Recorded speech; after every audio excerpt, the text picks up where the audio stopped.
Quem atravessa um campo sem organizar sementeira necessária ao pão e sem proteger a fonte que sacia a sede, não pode voltar com a intenção de abastecer-se. Este é o canal Vídeo Audiolivro. Você vai ouvir Nosso Lar, de Chico Xavier, pelo espírito de André Luiz.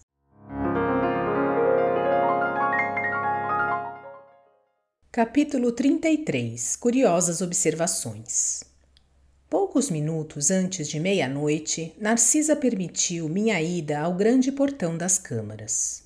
Os samaritanos deviam estar nas vizinhanças. Era imprescindível observar-lhes a volta para tomar providências.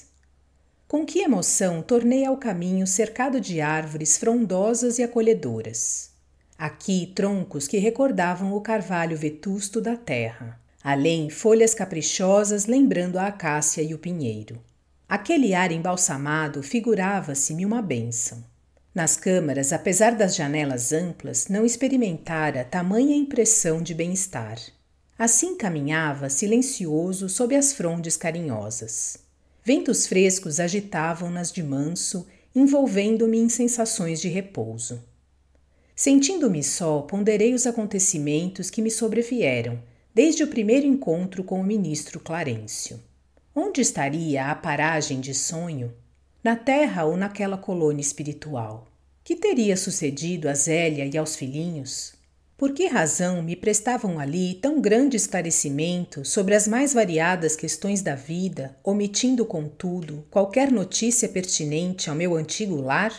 Minha própria mãe me aconselhara o silêncio, abstendo-se de qualquer informação direta. Tudo indicava a necessidade de esquecer os problemas carnais no sentido de renovar-me intrinsecamente, e, no entanto, penetrando os recessos do ser, encontrava a saudade viva dos meus.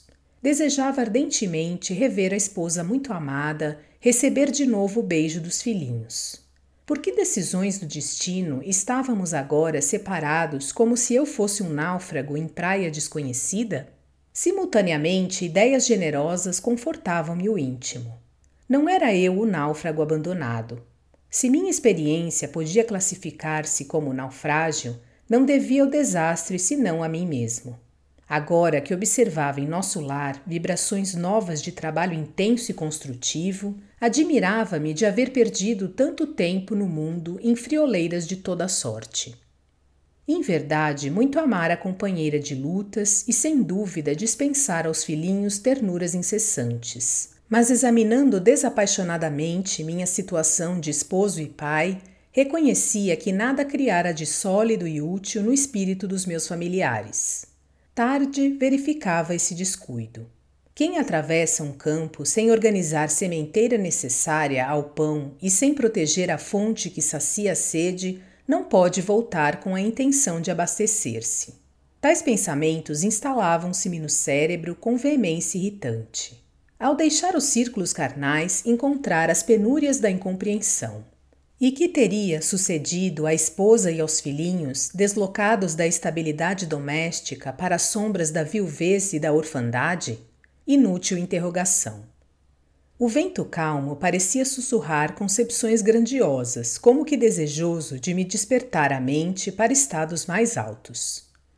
Torturavam-me as inquietações internas, mas prendendo-me então aos imperativos do dever justo, aproximei-me da grande cancela, investigando além, através dos campos de cultura.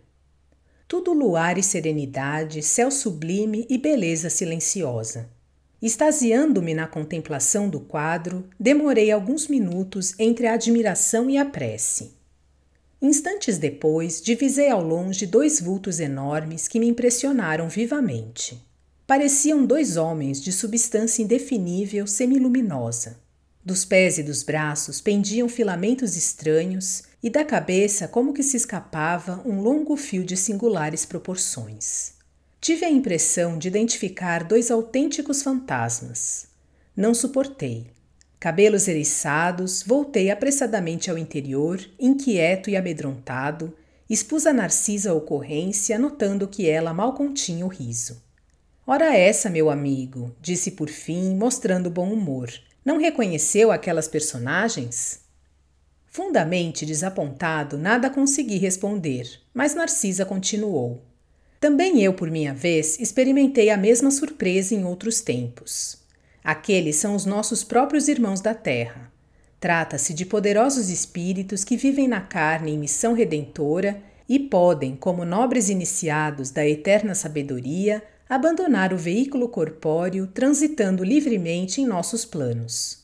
Os filamentos e fios que observou são singularidades que os diferenciam de nós outros. Não se arreceie, portanto. Os encarnados que conseguem atingir estas paragens são criaturas extraordinariamente espiritualizadas, apesar de obscuras ou humildes na terra. E, encorajando-me bondosamente, acentuou: Vamos até lá. Temos 40 minutos depois de meia-noite. Os samaritanos não podem tardar. Satisfeito, voltei com ela ao grande portão. Lobrigava-se ainda, a enorme distância, os dois vultos que se afastavam de nosso lar tranquilamente. A enfermeira contemplou-os, fez um gesto expressivo de reverência e exclamou: Estão envolvidos em claridade azul. Devem ser dois mensageiros muito elevados na esfera carnal, em tarefa que não podemos conhecer. Ali estivemos minutos longos parados na contemplação dos campos silenciosos. Em dado momento, porém, a bondosa amiga indicou um ponto escuro no horizonte enluarado e observou: Lá vêm eles. Identifiquei a caravana que avançava em nossa direção sob a claridade branda do céu. De repente, ouvi o ladrar de cães a grande distância. — Que é isso? Interroguei assombrado. — Os cães, disse Narcisa, são auxiliares preciosos nas regiões obscuras do umbral, onde não estacionam somente os homens desencarnados, mas também verdadeiros monstros que não cabe agora descrever. A enfermeira, em voz ativa, chamou os servos distantes, enviando um deles ao interior, transmitindo avisos. Fixei atentamente o grupo estranho que se aproximava devagarinho. 6 grandes carros, formato diligência, precedidos de matilhas de cães alegres e barulhentos, eram tirados por animais que, mesmo de longe, me pareceram iguais aos muares terrestres.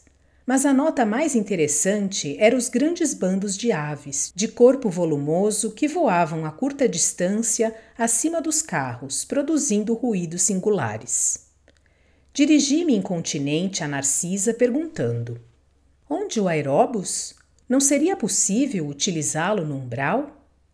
Dizendo-me que não, indaguei das razões. Sempre atenciosa, a enfermeira explicou: Questão de densidade da matéria. Pode você figurar um exemplo como a água e o ar.